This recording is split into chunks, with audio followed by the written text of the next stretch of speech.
I'm not sure how I'll follow on from that, but hey.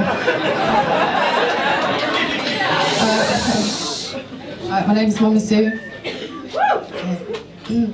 So, as I drove me and my beautiful baby girl towards an evening of truly creative, seriously creative, beautiful beings about to breathe life into their words and share their flow, a disturbing scene to the left caught our eye. Police cordons, people looking on, frantic, caution, forensic tent. Another victim laying murdered, hidden, not so discreetly, and yet sadly neatly, out of plain sight in broad daylight. My heart sank and my throat was choked for how many more of our poor little boys gonna lose their fight and lose their life, all because they foolishly choosing to carry knife. I found my mind reeling with a truly sickening feeling as I recalled that day way back when my oldest son could have lost his life before it even barely begun. He was 13 at the time, stabbed in the back of his head a centimetre away from nearly dead and slashed across his arm and his shoulder, a boy not even remotely old enough to understand just how close he came to seeing stars and being prematurely sent forth to bang the gates and wait for his halo on wings, my little king. Almost stolen from this here earth to join the ever-bulging tear-filled clouds that also sadly now darken way too many broken hearts. But he was lucky and so was I, because he got stitched up and got to grow up well, almost, maybe, nearly, somewhat. But now he's become one foolish man who's seemingly believing that this and that is all that's going for them. What do you know about the streets, Mum? He brashly asked, and without hesitation I begin to explain just how many friends I personally done lost, and how much pain remains, and how much sadness in my heart for lives that only ever got to start, for unwritten futures, because futile feuds caused big gaping wounds that brought them crashing down. Breath and heartbeats, never again, no sound. Live by the sword, die by the sword, son, I tell him. Truth be heard, it's absurd, but trust is not scorned, but be warned.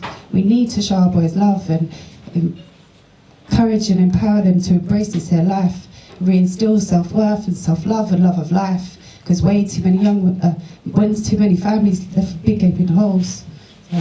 Way too many young ones stolen away, now laying cold. With stories started, yet now departed, when chapters only really scratching the surface of life. We've all so many more to go, and now agonisingly there be no more words. So you see, I wish so bad with all my heart these youths, our future, would just believe and truly see the beauty beneath unwanted scars. Screwed up faces, angst and hatred, postcode wars unjustly caused by a system that's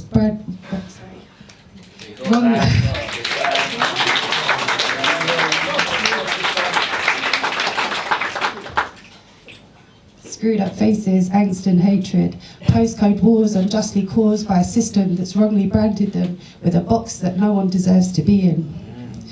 Please, oh please, I beg of thee, take a step back and really see. Look real deep within your heart, have faith of your abilities.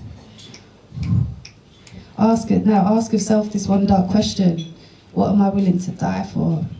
Now flip the script and see a blessing, and ask of self another question: what am I willing, what do I want to live for? Sorry. Sorry.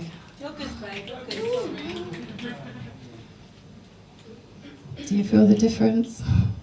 It's time to stop allowing the mind to burn, twisted and torn, battered and worn.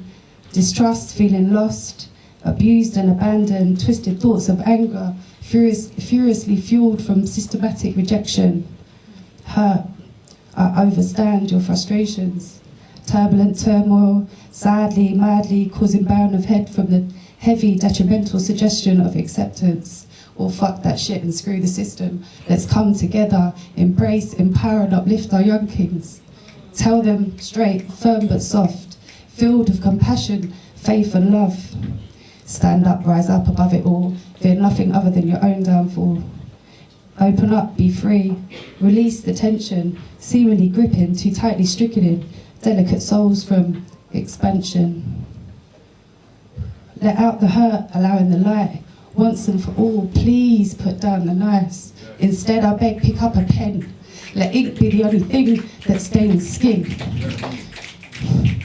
Bars, not scars, for our words are, without question, the mightiest of all weapons. Thank you, Monteith.